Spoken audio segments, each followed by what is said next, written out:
Hello, everyone, and welcome to today's session. If you're new, welcome. If you're a regular, welcome back. I've chosen something quite special today, which I think will be very helpful for many of us. And it has to do with letting go. And I thought today would be a very good opportunity to share some tips, three of them, in fact, for letting go. This quite unusual kind of thing that we have, this idea we have around letting go, and what does that look like? What does it mean? We often hear people say to us, let go, or we say, yeah, I'd really like to let go of that. I've been carrying that, so I want to let go. And as always, we start our sessions with an intention. And in considering this idea of letting go, I think about the vastness of the human experience. And so I offer today as an intention to hold for the duration of the time we're together that you are vast. You can choose to expand and not to narrow. Your expression, your thoughts, your ideas about who you are in the world and who you are to others. You are vast. That really helps us not get myopic about our space and where we're at and what processes we're going through. We know that we can always expand our expression, our thoughts about ourselves, and also, in terms of doing the work of exploration. And letting go is one of those areas, I think, that needs some exploration because it's kind of a bit misunderstood, I think. So the first tip is, well, what is letting go? And the first thing to do if one wants to let go is one needs to know what letting go is. I giggle because it's said so often in so many different ways. You've got to let go of that. But if we're trying to find out what it is, what does it look like? What does it feel like to let go? We have to know what a thing is before we attempt to do it. And this is the first tip, to know what this process or what this action might feel like. Often we talk about the things we want to let go of. So a historical pain, a memory, maybe a relationship, maybe we're still attached to someone, maybe a dependency in terms of a drug or alcohol, a process kind of dependency of some kind, or any kind of dependency actually. Maybe it's something material, like a phone was stolen from me, and I just can't seem to kind of let go and just be okay with it. So we have to look at, what does it mean to arrive at that process of having let go. So to do that, we ask some questions around, well, how do we know when we have let go? How do we know we've arrived, I've finally let go? We do know that there's a sense of relief when we finally let go. We know that once we've let go of something, or once we have had the process of letting go, we don't ruminate over it. It doesn't unconsciously or suddenly surprise us with unexpected emotion. And we're not impacted by whatever it was before the process of letting go. So we know that letting go is arriving at a certain resolution or at a relief or at a feeling. So now I think we have some good progress. But letting go is actually, when one looks at it from a psychological standpoint, it is the acceptance stage of processing a loss. Letting go is the acceptance stage of processing a loss. And let me unpack that a bit. So we see the different stages of grief or loss once we've lost something, or if we're going through loss or impending loss, or any of these processes that is required for processing loss. There is denial. There's, in some sense, I can't believe I've lost this thing. Then there's anger and bargaining, depression, and then finally acceptance, which is in fact the stage of letting go. This is from Elizabeth Kubler-Ross, who did all this pioneering work on the stages of grieving, or the stages of processing loss. And it starts making a lot of sense because there's a whole bundle of emotions up until the point of letting go. And then after letting go, the clouds have cleared, the dawn has come, and we're not sabotaged or hamstrung or wound up in any of those emotions anymore. It's almost like we're okay now. And we're okay now because we've reached the process, the part of the process that is acceptance. We have come to terms with and have moved past the content of the loss. So we need to know what letting go is. And it is reaching that final stage of acceptance around something that we're attached to, something we were grieving a loss over, or something that we simply can't let go of. But it's once we've moved through that grieving process, we actually do arrive at acceptance. And this, for me, So we have to make our way through processing a loss to find that relief, from that loss. And this is why loss is so pervasive.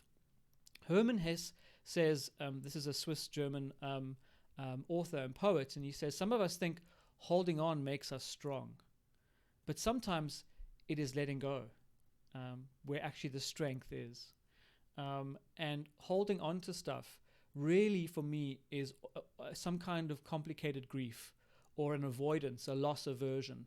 I hold on because I'm averse to the loss, which means there's some very interesting questions we can ask. So here comes tip number 2, which might be very useful. So the second thing we need to do is we need to find and release the anchor. My metaphors are all over the place today. We're in the sky, we're on the sea. There's a reason that we don't let go.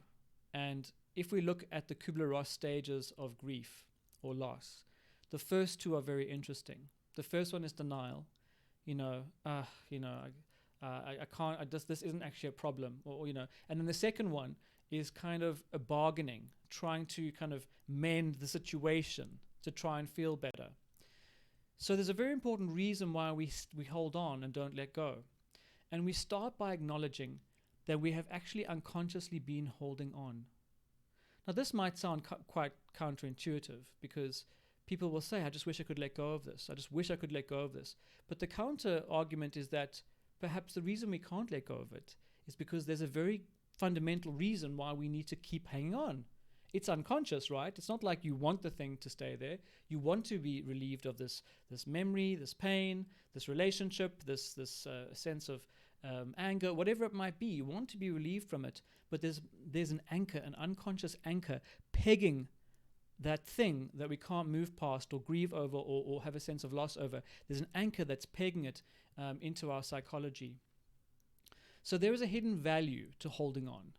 If we stay in situations where we just want to let go of, whether it's a dependency or a relationship or whatever it might be, there's a hidden value to why we're holding on that we need to look at, and we need to know what that is, and we have to come to terms with it, because it's serving a very profound psychological process. And if we don't know why we're holding on or what the anchor is, we can't start the process of grieving, of loss. And I'll get to that now. It looks different for everyone. So the first thing to do is figure out, why the hell am I still holding on to this? Why is this still so endemic in my life? There's some examples I can think of off the bat. For example, do I need more love?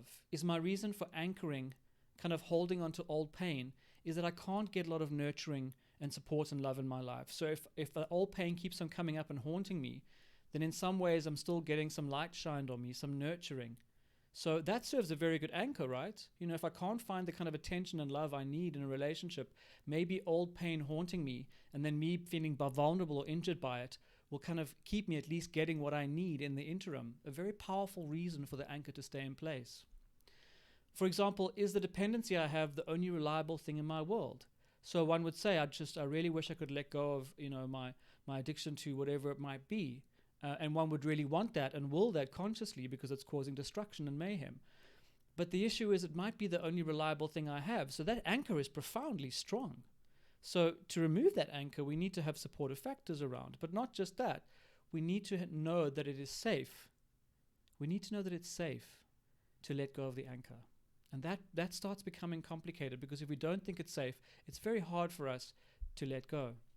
Another example might be if I'm suffering with low self-esteem in general, and the idea of leaving a relationship leaves me feeling utterly fearful about this impending deep sense of rejection. So I'm still pining for the ex, and I'm still sending messages, and I haven't really let go of that relationship, because to absolutely let go of it releases that anchor, and that might send me into despair. So we see a lot of the times we don't let go is because of a preconceived fear around what might happen next. The anchor is a powerful force holding back the process of loss, and therefore the release from this loss. We attempt to avoid the feeling of pain. So there's a sense of a loss aversion. I'll put up with this stuff because the idea of the pain that might come from letting it go is way greater. And there's many kind of platitudes in different methodologies around treating loss, treating addiction, treating these kind of things where, where the pain you have is better than the pain you might have. But there's some truth to that, because The anchor is there to protect me from this loss that I think that I might feel. But this is important because we can't truly let go. We can't move past what is holding us back until we give ourselves permission to actually do that. So there's a lot of bargaining to keep the anchor from going. This is stage 2 in the stages of grief and loss.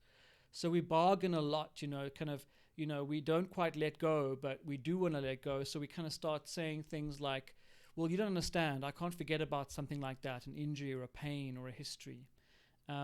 Or another way of bargaining might be, if my partner can change, then our relationship will be better. And you can hear I've started entering a process of making sense of this, a process of grieving and loss, but I'm kind of stuck now on stages 1 and 2 and maybe stage 3 and 4. I haven't allowed myself to move completely through those stages and reach that final point of acceptance.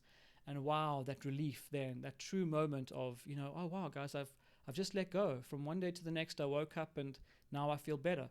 At that point, you've reached the point of acceptance because you've honored yourself by being able to go through all the other stages before.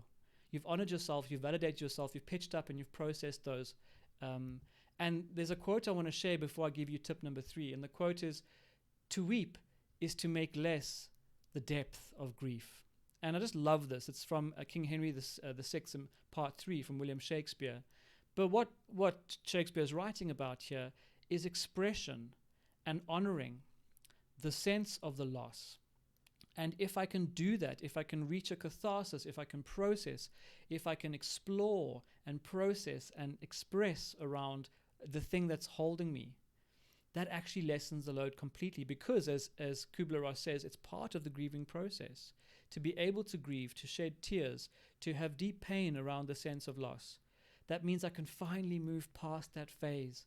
And of course, these phases don't move in a cyclical manner, they move all around. But I love this quote because I think grieving, is a very important way to finally reach acceptance. And a lot of us growing up are not taught to grieve properly. We're not given the space to express emotion. We're taught that boys or girls don't cry, or you have to be the strong one with your ascribed roles. So this part of the healing process, it's not like it's impossible, it just isn't even available to us. And I think that's why a lot of people, particularly with trauma, have blocked trauma. So that means I've gone through the trauma and I haven't fully made sense of the whole process of loss. So I get stuck in some of the phases and I never really truly can find relief. I never can truly find acceptance from old wounds, old injuries. And we see specifically at the treatment center, and certainly with my clients, that if someone's gone through a lot of traumatic incidents in their life and they haven't processed it, they get stuck in this complicated grief where they never really exit the cycle, and therefore no true feelings of finally letting go can arrive, which is unfair, because people all deserve to go through a process of loss and grief in a way that's normative and helpful and healthy. So here's the last tip. Give yourself permission to grieve. We need to express emotion, anger, sadness, catharsis around the sense of loss. Explore, write, talk. Start the process. If you're thinking about old traumas, if it's a history that you're dealing with, explore the territory with someone safe, a counselor, a therapist, someone that you can trust that is non-judgmental. Write about it, journal, talk. This starts the anchor from being loosened up out of the ground and starts the process of all of those other forces to start happening, which can be very scary, I understand, particularly if we're not trained in it or if we not have a history of having dealt with loss. Except that starting a process of grief or letting go can trigger many different unexpected emotions. This is normal. And if you haven't had a normalized experience of processing post the trauma or loss or grieving, then this is going to be particularly tricky for you. So get support for that. Understand that your process of dealing with the loss around something, the relationship, a dependency, is going to be very unique to you. There are no equals when it comes to processing loss. It's unique to everyone. Seek out, this is very important, seek out face-to-face support from people who care about you, or mental health professionals that are trained in being able to walk you step by step through that very complex forest that is loss and grieving loss. But people that are trained in it can spot the path and can help you along the way.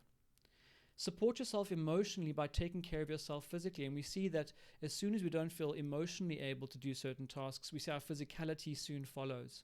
So if you do it the other way around, support your physical being, and then your emotional process can be more smooth, for lack of a better word. And we see this often. For example, this may mean a change of environment while you process loss. Going to a treatment center for dependency to get some space away from the dependency, or, going to a new apartment or moving in with some friends after a breakup. We see that these are important ways to dislodge that anchor. So these are the 3 tips around letting go. The first thing we need to know is, what is letting go? And it is my understanding that letting go is the ultimate process of processing loss, of the acceptance, I'm okay now. That's the end of that process. We've gone from the denial to the bargaining, if only I can make it better, to the depression, to the anger, to finally arriving at a point where we finally can exhale and allow ourselves to be past what was once haunting us. And once we have that understanding of what letting go is, once we can find the anchor, because there's always a reason why we're still sticking in that why we're getting stuck in that process. If we can find what these things are, and therapists and counselors and treatment centers, for example, this is what they're trained to do, then you can allow yourself to start this very unusual for some people and quite rocky for others process of loss. And you can talk through that kind of those boundaries, that loss aversion, that feeling when you're just too scared to start the process of loss because it's going to be too painful.